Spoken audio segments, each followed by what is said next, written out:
Discuss करेंगे। इससे पहले वाली वीडियो में हमने फॉर लूप की जो बेसिक्स थी उनको हमने पढ़ा था, बेसिकली समझा था कि फॉर लूप होता क्या है। तो सबसे पहले ये एग्जांपल है कि आपने डिस्प्ले करने हैं फर्स्ट 10 नेचुरल नंबर्स को यूजिंग फॉर लूप। तो देखें, फर्स्ट 10 नेचुरल नंबर्स डिस्प्ले करने हैं। सबसे पहले आपको पता होना चाहिए नेचुरल नंबर कौन से होते हैं। 1 से लेके 10 तक जो नंबर्स होते हैं 1 2 3 4 5 6 7 8 9 10, इनको नेचुरल नंबर कहते हैं। ये आपने स्क्रीन पे डिस्प्ले करने हैं। सबसे पहले हम क्या करते हैं, यहाँ पे फॉर लूप लगाते हैं। कहाँ से नंबर स्टार्ट होने चाहिए, इनिशियलाइज है। ये हमारे पास आई वेरिएबल है, हम 1 से स्टार्ट कर लेते हैं क्योंकि नेचुरल नंबर 1 से स्टार्ट होते हैं। कहाँ तक डिस्प्ले करने हैं, कंडीशन है यहाँ पर। तो हमने कहाँ तक डिस्प्ले करने हैं, 10 तक। यहाँ पे 10 लिख लेते हैं, ओके। और यहाँ पे इंक्रीमेंट i प्लस प्लस, एक i जो सा है इंक्रीमेंट होता रहेगा। उसके बाद सी आउट करेंगे और यहाँ पे i लिखेंगे और थोड़ी सी स्पेस करके लिख देते हैं और इस तरह हैंडल कर लेते हैं। तो ये अब इसको जो सा एग्जीक्यूट करते हैं, उसके बाद इसको सेव करते हैं, ये इंटर। तो ये आप देख सकते हैं स्क्रीन से 1 से लेके 9 तक यानी 10 तक जो सा है नेचुरल नंबर स्क्रीन पर डिस्प्ले हो गए हैं। क्लियर। सेकंड प्रोग्राम आप करेंगे, जो सा आपने 1 से लेके 10 तक नेचुरल नंबर स्क्रीन पे डिस्प्ले करने हैं, लेकिन डिसेंडिंग ऑर्डर में, यानी पहले बड़ा नंबर आए फिर छोटा आए। ठीक है, उसके लिए हम क्या करेंगे, यहाँ पे जस्ट पहले कौन सा नंबर आना चाहिए, 10, फिर 9, फिर 8, इस तरह करके डिस्प्ले होना चाहिए। तो हम इसको इनिशियलाइज करते हैं 10 से। ये इसको मैंने 10 से इनिशियलाइज कर दिया।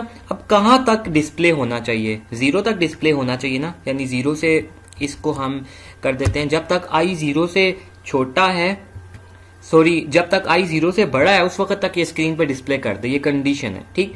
और उसके बाद अब हमने इसको माइनस माइनस करना है। पहले अगर यहाँ पे प्लस प्लस लिखते हैं तो i की वैल्यू में एक प्लस हो जाता।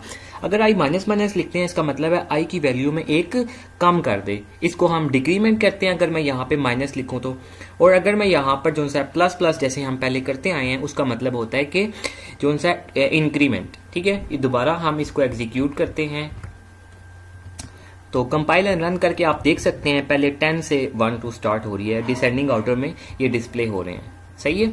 और अगर आपने जो सा है 100 से स्टार्ट करना है, जस्ट आपको क्या करना पड़ेगा, यहाँ पे इनिशियलाइज में 10 की जगह 100 करना पड़ेगा। इसको एग्जीक्यूट करेंगे तो 100 से लेके 0 तक जो सा है डिस्प्ले हो जाएंगे नंबर्स डिसेंडिंग ऑर्डर में। क्लियर।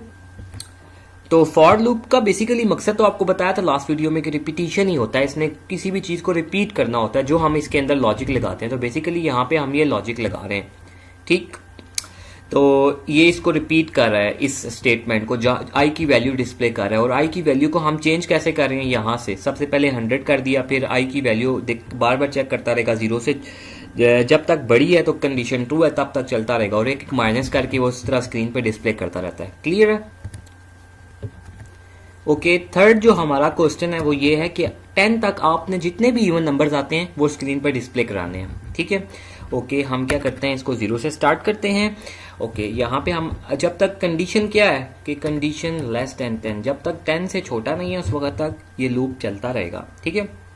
और यहाँ पे एडजस्ट हम कंडीशन लगा देते हैं। देखिए पहले i में एक जो सा है ऐड कर रहे थे ना, अब हम यहाँ पे करते हैं i is equals to i plus 2। ठीक है। यहाँ पे अब हम 2 का इंक्रीमेंट करें क्योंकि आपको पता है 2 में ऐड करते जाएं इवन नंबर के अंदर तो वो जो सा है ना इवन नंबर जनरेट करता है। तो इसको डिस्प्ले करते हैं। तो ये आप देख सकते हैं स्क्रीन पर 0 2 4 6 8 इस तरह करके इवन नंबर स्क्रीन पर आ रहे हैं। क्लियर। अब इसको करने का एक और भी तरीका है। अगर आप यहाँ से इसको मिटाते हैं, i प्लस प्लस यहाँ पे लिखते हैं। ठीक है। और यहाँ पे आप इफ की स्टेटमेंट लगाते हैं, if i is equals to sorry i percentage by 2 is equals to 0, यानी कि अगर तो जो नंबर है i के अंदर, ये i की वैल्यू हम चेंज करें ना लूप से, अगर तो वो 2 पे डिवाइड होता है इज इक्वल्स टू रिमाइंडर, अगर उसका 0 आता है तो स्क्रीन पे डिस्प्ले कर दे वो नंबर, क्योंकि जिसका रिमाइंडर 0 आता है 2 से डिवाइड होने पे वो इवन नंबर होता है, उसको हम स्क्रीन पे डिस्प्ले करें। देखें इस तरह भी चल रहा है। तो ये दोनों तरीके ठीक है, दोनों आपको पता होने चाहिए। सही है। ओके, उसके बाद अगर आपने ऑड नंबर्स डिस्प्ले कराने हैं 10 तक तो जस्ट हमें यहाँ पे इवन की जगह ऑड लिखना पड़ेगा और यहाँ से हम इसको मिटा के नॉट इक्वल टू 0, यानी कि जो कि 2 पे डिवाइड नहीं होते वो ऑड नंबर हैं और उनको स्क्रीन पे डिस्प्ले करा देंगे। तो ये देखें आपके सामने अब ऑड नंबर्स आ गए हैं। क्लियर। ओके, उसके बाद नेक्स्ट क्वेश्चन ये है कि आपने ऑड नंबर्स डिस्प्ले करने हैं स्क्रीन पर, लेकिन उन नंबर्स के दरमियान जो यूजर 2 इनपुट करेगा। सही है। तो हमने क्या किया, दो नंबर्स वेरिएबल डिक्लेयर कर दिए, फर्स्ट नंबर और सेकंड नंबर। फिर यूजर से नंबर ले लें, फर्स्ट नंबर इनपुट करो, वो जो भी इंटर करेगा वो फर्स्ट वेरिएबल में चली जाएगी। इसी तरह सेकंड नंबर इनपुट ले रहे हैं, वो जो भी इंटर करेगा वो सेकंड वेरिएबल में चली जाएगी, ठीक है। उसके बाद हमने ऑड नंबर्स अब इन दोनों नंबर्स के दरमियान में डिस्प्ले कराने हैं। तो सबसे पहले हम इसको इनिशियलाइज कर देते हैं फर्स्ट से। कहां तक डिस्प्ले करना चाहिए? सेकंड तक, ठीक है। यूजर जो भी सेकंड नंबर इंटर करेगा वहां तक इसको डिस्प्ले करना चाहिए। अब इसको एग्जीक्यूट करके देखते हैं। ओके, वो कहता है इंटर फर्स्ट नंबर। मैं यहाँ पर जो सा है 8 इंटर करता हूँ, और उसके बाद सेकंड नंबर कहता है तो मैं यहाँ पे 22 इंटर करता हूँ, ठीक है। तो आप देख सकते हैं 8 और 22 के दरमियान जितने भी ऑड नंबर्स थे वो स्क्रीन पर डिस्प्ले हो गए हैं।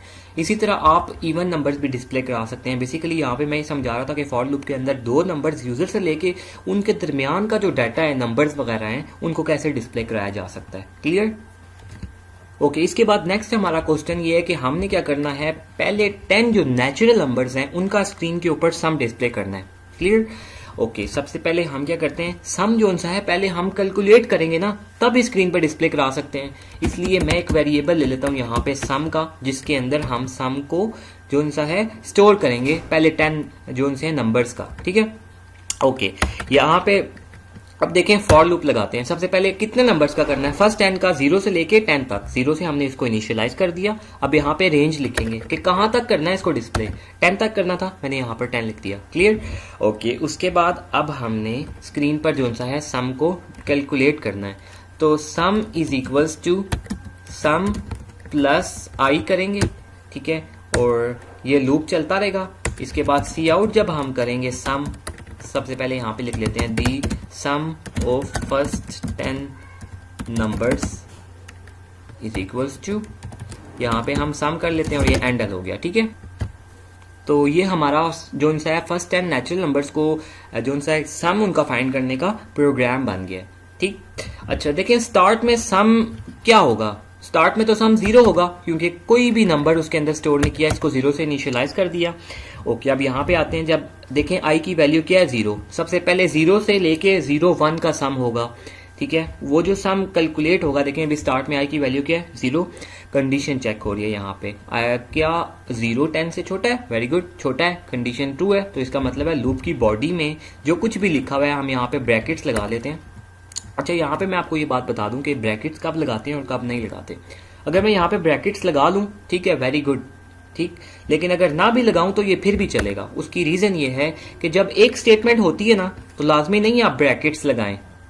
जब एक से ज्यादा स्टेटमेंट्स होती हैं तब आपको ब्रैकेट्स लगानी पड़ती है। अब आप कहेंगे एक स्टेटमेंट ये वाली है और एक स्टेटमेंट ये वाली है, तो ब्रैकेट्स लगनी चाहिए थी, लेकिन मैं ये चाहता था कि फॉर लूप के अंदर सिर्फ एक स्टेटमेंट एग्जीक्यूट हो, ये वाली। मैं इसको इंक्लूड नहीं करना चाहता फॉर लूप में। मैं कहता हूं कि जब फॉर लूप खत्म होगा ना, उसके बाद ये वाली स्टेटमेंट एग्जीक्यूट होनी चाहिए, इसलिए मैंने ब्रैकेट्स नहीं लगाई। अगर तो मैं ब्रैकेट्स लगाता तो मैं ऐसे करके ब्रैकेट लगाता, ऐसे करके, ठीक है। इससे जो सा ये वाली स्टेटमेंट अब फॉर लूप जब खत्म होगा तो फिर ये एग्जीक्यूट होगी।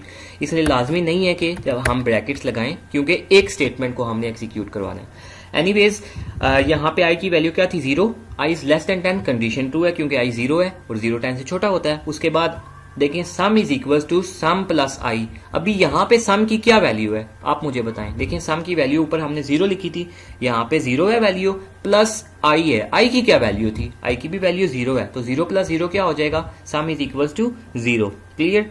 उसके बाद पता है आपको यहाँ पे आता है इंक्रीमेंट होगा, आई की वैल्यू 1 हो जाएगी, कंडीशन दोबारा चेक होगी, 1 is less than 10, very good. यहाँ पे सम की पुरानी वैल्यू क्या थी जो अभी पहले कैलकुलेट हुई थी, 0, ठीक है, 0 प्लस आई में 1 है, तो 0 प्लस 1 क्या हो जाएगा 1, सम की वैल्यू 1 हो जाएगी।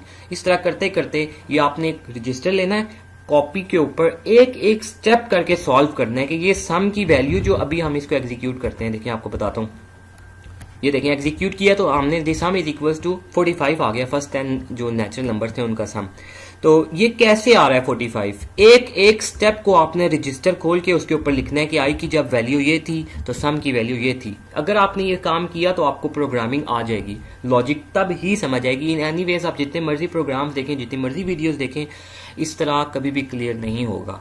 जस्ट एक यही तरीका है कि ये आपके सामने प्रोग्राम लिखा हुआ है, ये सम कैलकुलेट कर रहा है, आपने ये देखना है कि ये सम कैसे कैलकुलेट कर रहा है। उसके लिए आपको पेन पकड़ना पड़ेगा, रजिस्टर लेकर, ठीक है, आई की क्या वैल्यू थी, आई एक वेरिएबल बनाए, बॉक्स बनाए, आई की ये वैल्यू थी, सम की ये वैल्यू थी, आई की ये वैल्यू थी, सम की ये वैल्यू थी। लास्ट में आपको पता चलेगा कि सम 45 किस तरह आया, इस तरह आया। तो फिर जब आपको ये समझ में आ जाएगा, फिर आप इस काबिल हो जाओगे किस तरह का कोई भी प्रोग्राम आ जाए पेपर में या बनाना पड़ जाए तो आप इजीली बना लेंगे, क्योंकि इस तरह आपके कंसेप्ट क्लियर होंगे और इस तरह आपको लॉजिक बनानी आएगी, इस तरह आपका दिमाग चलेगा जब आपको दिमाग को समझ आएगी कि सम आया कैसे है। क्लियर? ओके, अब हम करते हैं कि यहाँ पे हमने फर्स्ट जो नंबर्स थे उनका सम कैलकुलेट किया है। आपको मैं कहता हूँ इसका प्रोडक्ट कैलकुलेट करके दें। तो सिंपल यहाँ पे वेरिएबल का नाम सम था, हम यहाँ पे प्रोडक्ट रख लेते हैं क्योंकि अभी प्रोडक्ट कैलकुलेट कर रहे हैं। ठीक है, ओके प्रोडक्ट, ठीक है।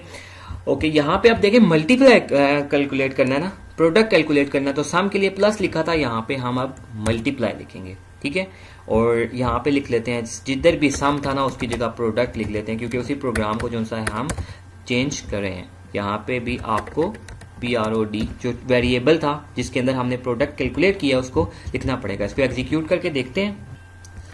तो ये देखें हमने इसको एग्जीक्यूट किया और the product of first 10 natural numbers is 0, जबकि फर्स्ट 10 नेचुरल नंबर्स का प्रोडक्ट तो 0 नहीं होता।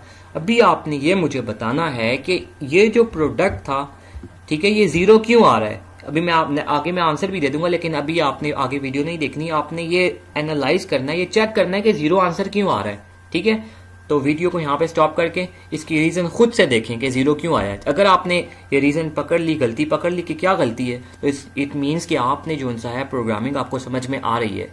ठीक है, और अगर आपने वो गलती नहीं पकड़ी तो अभी फिर फॉर लूप्स आपके पक्के नहीं है, इसमें आपको और जरूरत है। ठीक है, 0 इसलिए आ रहा है क्योंकि किसी भी चीज को आपको पता है 0 से मल्टीप्लाई करें तो 0 आंसर आता है, तो प्रोडक्ट 0 है, तो जब भी हम उसको मल्टीप्लाई करते हैं तो वो 0 आता है, इसलिए यहाँ पे हमें इसको 1 करना पड़ेगा। अब दोबारा इसको कंपाइल एंड रन करके देखते हैं। ये देख सकते हैं, सॉरी ये पुराना था, इसको दोबारा एग्जीक्यूट करके देखते हैं। ओके, ये अभी भी 0 आ रहा है, वो इस वजह से क्योंकि पहले तो हमने प्रोडक्ट को 0 रखा था ना, अब यहाँ पे आई को भी हमने 0 रखा हुआ है, इसको भी हमें 1 से स्टार्ट करना पड़ेगा। क्यों, देखें 2 मल्टीप्लाई हो रहे हैं ना, एक प्रोडक्ट पहले ये 0 था, ठीक है, जब हमने इसको 1 किया तो अब ये 0 है। इधर जो मर्जी हो, जब वो आई से मल्टीप्लाई होगा 0 से तो वो 0 ही बन जाएगा ना, इसलिए हमें दोनों को 0 नहीं रखना पड़ेगा। यहाँ पे समझ में आ गई? दोबारा इसको कंपाइल करके देख, तो यस, ये अब आप देख सकते हैं कि फर्स्ट 10 नेचुरल नंबर्स का जो प्रोडक्ट है वो आपके सामने है। क्लियर? अब आपको I hope so for loop की समझ आ रही होगी। इस तरह के और भी बहुत सारे प्रोग्राम है, हजारों प्रोग्राम है। अगर आप प्रोग्राम करने बैठे तो इतने सारे प्रोग्राम है आप कभी कर ही नहीं सकते। इसलिए एक दफा इस लॉजिक को समझ लें कि जिस तरह का भी आपको प्रोग्राम कहा जाए बनाने को, आप बना लेंगे आसानी से। जस्ट आपने ये समझना है, रजिस्टर लेना है और ये समझना है कि ये प्रोडक्ट इतना कैसे आया है। एक एक करके इसको सॉल्व करके देखें, एक एक स्टेप करके देखें। आई की क्या वैल्यू थी, प्रोडक्ट वेरिएबल की क्या वैल्यू थी, लास्ट में जब हमने प्रोडक्ट जो वेरिएबल है उसको डिस्प्ले करवाया तो वो इतना कैसे आया। क्लियर? तो आई होप सो आपके कंसेप्ट फॉर लूप्स के लिहाज से कुछ ना कुछ क्लियर हुए होंगे। फिर मिलेंगे नेक्स्ट वीडियो में। लेकिन अगर किसी तरह की कोई कंफ्यूजन है, प्रोग्रामिंग समझ में नहीं आ रही, आप कमेंट करके फेसबुक पे मैसेज करके पूछ सकते हैं। तब तक के लिए अपना ख्याल रखिएगा। अल्लाह हाफिज।